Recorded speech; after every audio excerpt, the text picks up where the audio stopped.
আমি এখন বর্তমানে আছি হানি এন্টারপ্রাইজের কাউন্টারের সামনে। লোকেশন হচ্ছে গাবতলী। তো আজকে আমি ভ্রমণে যাচ্ছি হচ্ছে রাজশাহীতে। হানি এন্টারপ্রাইজের টিকিট অলরেডি কাটা শেষ। বাস হচ্ছে 2টার সময় আসবে। এখন অপেক্ষা হচ্ছে যে ওয়ান ডে পাই নাকি মার্সিডিজ পাই, এটাই হচ্ছে কথা। মূল কথা হচ্ছে রাস্তায় ভরপুর খেলতে হবে। এটাকে এখন দেখতে পাচ্ছেন, এটা হচ্ছে আমার আজকে রাজশাহী টুরবেন। চলেন উস্তাদের সাথে কথা বল।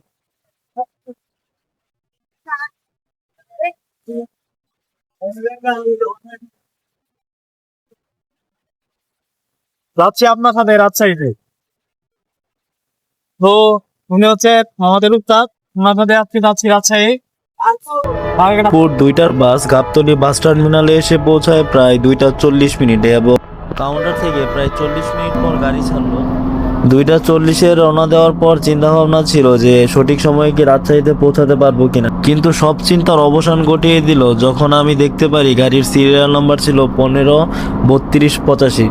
যেহেতু 15 সিরিয়ালের একটি ওয়ান জে বাস, সেহেতু আমার মনে হয় ভালোই টানবে।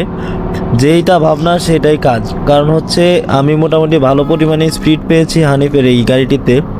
অ্যাভারেজ যে স্পিড ছিল সেটি 90+ সবসময় রয়েছে।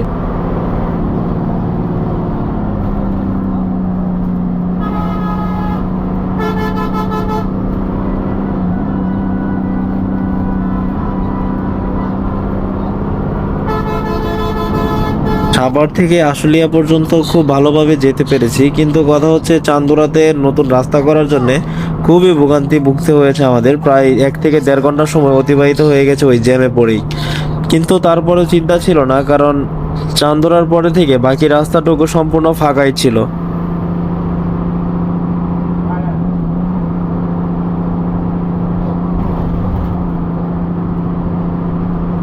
গাড়ির অ্যাভারেজ স্পিডের কথা চিন্তা করলে প্লাস কন্ট্রোলিংয়ের কথা যদি চিন্তা করি, তাহলে সব দিক দিয়ে মোটামুটি ভালোই পেয়েছি। কারণ অ্যাভারেজ আমি যে স্পিডটা সবসময় পেয়েছি তা 90+ই ছিল, যার কারণে আমার মনে হয়েছে যে আমি সঠিক সময়ে হয়তো বা রাজশাহীতে ঠিকই পৌঁছে যেতে পারবো।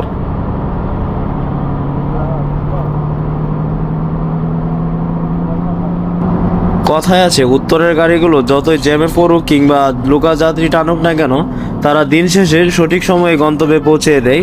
প্লাস হচ্ছে তারা ট্রেনে সেই যাত্রীদেরকে ট্রেনে পুষিয়ে দেয়। বাংলাদেশের অন্যান্য জেলাগুলোতে যেভাবে জার্নি করেছি, সেই রাস্তাগুলোর চাইতে আমার মনে হয়েছে যে ঢাকা থেকে সিরাজগঞ্জ বা টাঙ্গাইলের যে রুটটা আছে সেই রাস্তাটা সত্যিই খুব ভালো। এখানের যে রাস্তার ব্যবস্থাটা সেটা ডান পাশে এবং বাম পাশে শুধুমাত্র সিএনজি অটো এগুলো চলাচলের জন্য, এবং মাঝখানে যে 2টা লেন দেওয়া হয়েছে ডাবল ডাবল লেন করে, সেই লেনগুলো ব্যবহার করা হয়েছে বড় যাত্রীবাহী বাস এবং পণ্যবাহী ট্রাকের ব্যবহারের জন্য। প্রেসার দিয়ে চলতে চলতে হঠাৎ করে রাজা বাদশার সাথে দেখা হয়ে যায়, পাবনার রাজা রাজা বাদশাহ। কি আর বলবো।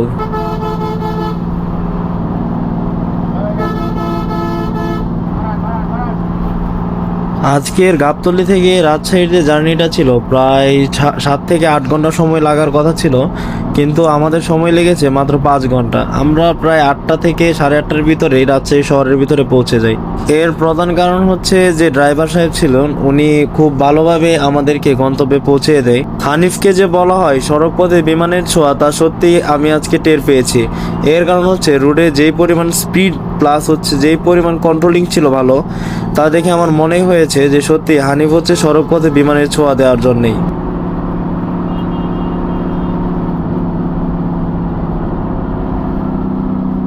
গাবতলী থেকে প্রায় 2 ঘন্টা জার্নির পর আমরা এলেঙ্গা পার হয়ে প্রায় চলে এসেছি যমুনা সেতুর পূর্বে। এই সুপারসনিক বাস সহ প্রায় 10 থেকে 12টা সার্ভিসকে আমরা ওটি দিয়ে এসেছি। সত্যি প্রশংসা করতে হয় ড্রাইভারের। রাস্তা দেখতে দেখতে চলে আসলাম আমরা যমুনা সেতুর সেই টুল প্লাজাতে। তো আমরা টুল প্লাজাতে আসার পরে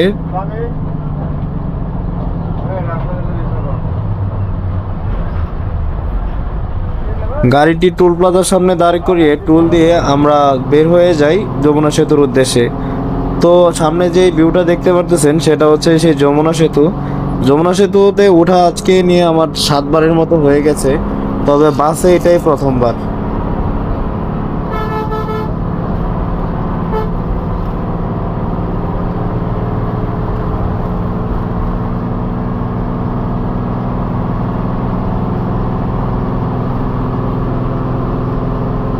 তবে অন্যান্য যে যত কিছু দিয়ে দেখি না কেন, বাসের সামনে A2 সিটে বসে এই ভিউটা দেখা, যমুনার যে চর আছে সেই যমুনার চরের ভিউ দেখা সত্যি অসাধারণ লেগেছিল আমার। আস্তে আস্তে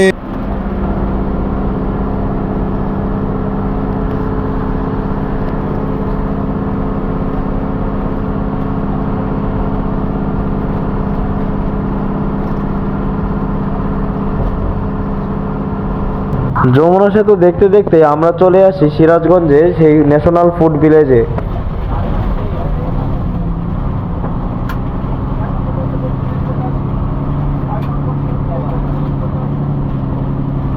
সকাল 8টার সময় খাওয়া দাওয়া করে বের হওয়ার পর এখন বাজে প্রায় 4টা। তো এখন কিছু খাওয়া দাওয়া করব, খাওয়া দাওয়া শেষে দেখা হচ্ছে আবার রাত্রে। খাওয়া দাওয়া শেষ করার পর একটু ঘুমিয়ে যাই, যার কারণে বাকি ভিউগুলো আপনাদেরকে দেখানো সম্ভব হচ্ছে না। তো রাতে যখন ঘুম থেকে উঠি তখন দেখছিলাম যে শুধু বাউলি চলছে। এক সময় তো বাইরে তাকিয়ে যখন দেখি যে গাড়ি একটার ভিতর দিয়ে আরেকটা ঢুকতেছে, তখন কি বলবো, মানে এমন একটা পরিস্থিতি হয়েছিল যে এক্সাইটমেন্টে আর ক্যামেরা না ধরে বসে থাকতে পারিনি। দেখতে দেখতে আমরা চলে আসি রাজশাহী শহরে। প্রায় দীর্ঘ 5 ঘন্টা জার্নির পর আমরা চলে আসি রাজশাহী শহরের ভিতরে। তো রাজশাহী শহরের ভিতরের যে ভিউটা ছিল তা কি বলবো, অন্যান্য শহরের বা অন্যান্য জেলার চাইতে খুবই পরিষ্কার ছিল। রাজশাহীকে যে সত্যি গোছানো একটি শহর বলা হয় তা আজকে রাজশাহীতে প্রবেশ না করলে সত্যি বুঝতে পারতাম না। যেমন হচ্ছে লাইটিং দিয়ে এই রাজশাহীকে সুন্দর করে সাজিয়ে রেখেছে, এর সৌন্দর্য ফুটিয়ে উঠেছে, তেমনি এই রাস্তাঘাটগুলো এত সুন্দরভাবে পরিষ্কার পরিচ্ছন্ন এবং গুছিয়ে রাখা হয়েছে, তাতে রাজশাহী সত্যি সৌন্দর্য ফুটে ওঠে। তবে দিন শেষে কথা একটাই, যেই শহরে টেসলা বা সিএনজি আছে সেই শহর দিনের বেলায় নষ্ট হতে বেশি সময় লাগে না। কারণ আমি দেখেছি রাজশাহীতে ভোর হওয়ার সাথে সাথেই বা সকাল 7টা থেকে 8টার দিক দিয়ে খুবই বাজে অবস্থা হয়ে গেছে, যে অটো সিএনজি দিয়ে একটু হযবরল অবস্থা সৃষ্টি হয়েছিল। তারপর আর কি রাজশাহী চলে আসলাম এখন প্রায় 5 ঘন্টা জার্নির পর। তো আজকের ব্লগ কেমন লেগেছে আপনাদের অবশ্যই জানাবেন। পরবর্তীতে কোন জেলাতে যাব তা অবশ্যই কমেন্টে জানাবেন। আর বাস রিলেটেড সকল প্রকার ইনফরমেশন এবং ব্লগিং তথ্য পেতে পেজটিতে ফলো করে পাশে থাকবেন। ধন্যবাদ।